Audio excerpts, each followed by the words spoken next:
Yeah, I'm Spunky, and I'm reading for Brook Naum. So I don't necessarily know what to say about it. I don't know what to do about it. But I know that we need to do something. We have to do something. I want you all to take a moment and just look at your hands. Yeah, look at your hands. I know they're your hands. I know you know how they look. But how do they look to you right now, at this very moment? Worn, worked. Some of y'all probably kind of rough. Have you been wringing things out lately with your hands? Why? Are you uneasy about something? Because you should be. Right out there beyond these doors, things are changing rapidly. You know as well as I do that we as a community, we're racing against hard times. How much control do you think we really have? You see, my knuckles are hard because I've been cracking them. And I understand that this is not the best thing for one to do with their knuckles. But in this case, it's better than the alternative. I picked up a newspaper and I saw a beautiful little girl staring back at me. And I wondered, what could this story be about? The details of this little girl's tragic life and its end were the equivalent of getting punched in the face by some unseen force. I don't like being punched in the face. I do not like being punched in the face. But I don't think anyone likes being punched in the face. It makes me very angry.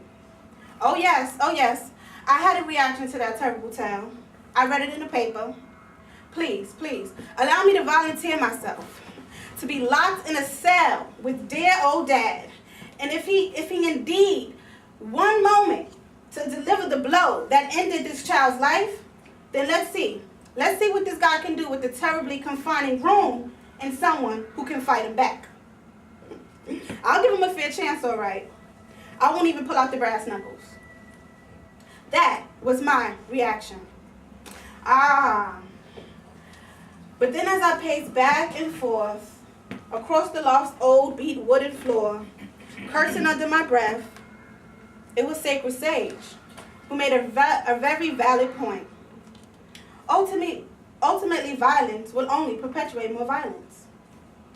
Yes, I understand two wrongs don't make it right, but damn it, at least it makes it even. Sacred poured me a drink. I bumped the smoke from Rebel. The one who we call Curious lent me a smoke and handed me a pen and a paper. And then Omen says to me, you want to do something about this? Then write, man. Bring your rage to the page. Light a fire with your words. Bring them into your scope. Take them along on a dream. What is a dream anyway? What is a dream? Where does it come from? Where does it go? How does a dream affect us as it runs freely through our minds when a mind is truly at rest? Do you wake up in a cold sweat? Or do you wake up deep in thought? Do you have a head full with joy? What was that dream trying to reveal to you? Even when a dream is manifested into reality, that could be the very cause of a character's destruction on that dream, could be the inspiration for a person to find an importance in life.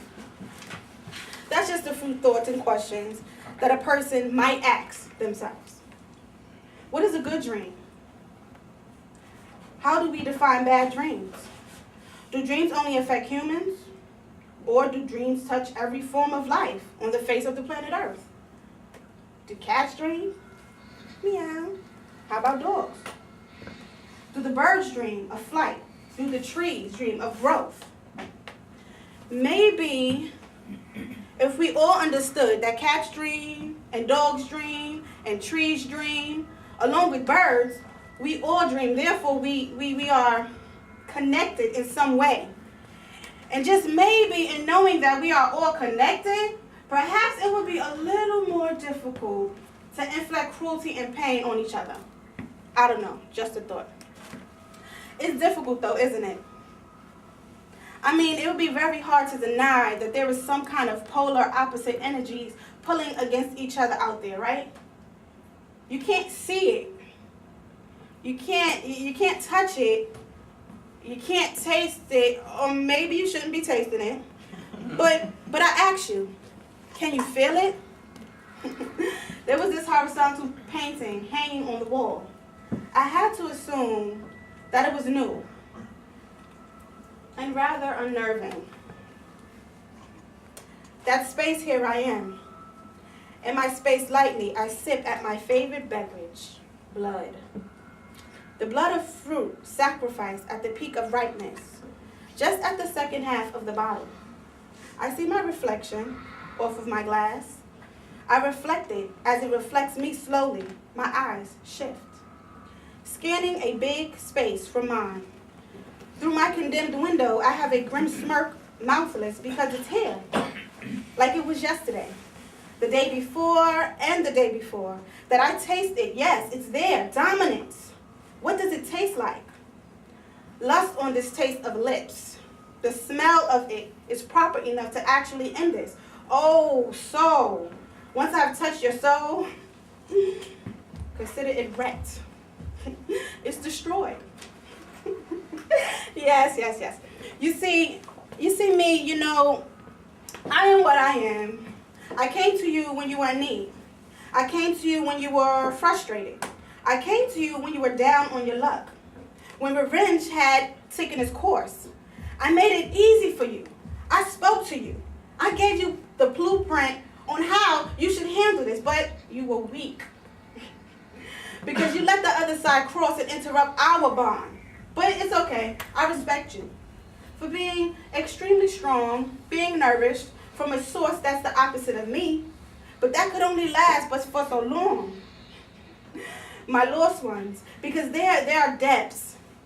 They have to be compensated, piece by piece, and soul by soul. Good? Okay, good. Dusk is now settling in like vodka, mixed with cranberry and orange juice, just how it always appeared. Well, it's time to walk the earth and possess those who have no guidance, no direction, no discipline, just blinded for not taking the time to stop, look, and listen when their minds have a full state of development. See, I don't come from smiles. I don't come from a hugging environment. I was born and raised in Brooklyn's grittier end of town. I understand struggle. I understand hardship. But what I don't understand, and I'm not going to accept, the abuse of who we call our loved ones. That just doesn't make sense to me. It doesn't make sense to me. Enough, okay. That's enough said. Because see, I feel myself getting really angry again. So before I do that, I will pass the word on to who? Omi Kane. Thanks for listening, y'all.